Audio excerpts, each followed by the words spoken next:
Hello, my name is MG Leonard and I'm the author of Beetle Boy and Beetle Queen, and soon to be published The Battle of the Beetles.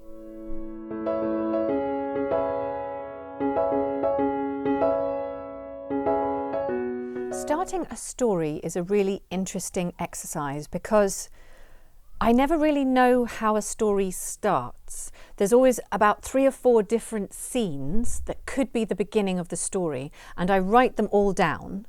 But then I move them around as I'm editing the book. So I know I need to get those scenes down, but I don't always know what order they're going to come in.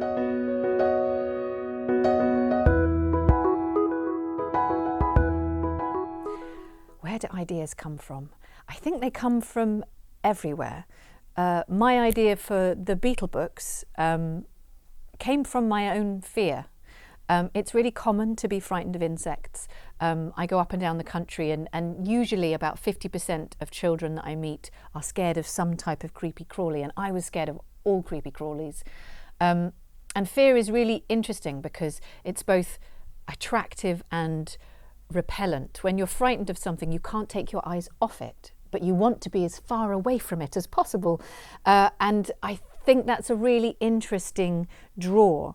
And so I challenged myself to write a story about something I was frightened of. And in the process, I fell in love with my subject matter. Since having that idea, I am bombarded by ideas. I see ideas sprouting out of everything. Now that I know how to turn an idea into a story, every time I see anything, I think, oh, that's an idea.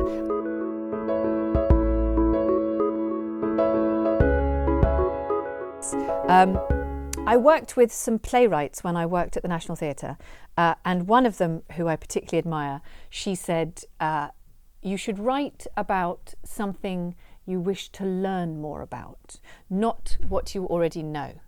Because if you write about what you already know, you're preaching something you already believe in. But if you write about something you really want to learn about, each of the discoveries that you make along the way as you're learning, the delight and the excitement about a particular piece of information or a particular realization will infuse your writing. And then the people who read your stories will both be delighted and amazed by the little nuggets of information that you're imparting. So I think that I probably will always write about things I don't have experience of or knowledge of, and learn as I'm writing, because I think that's what makes the strongest story. But I believe that all of the characters in my story are infused with my life experience and my understanding of the world.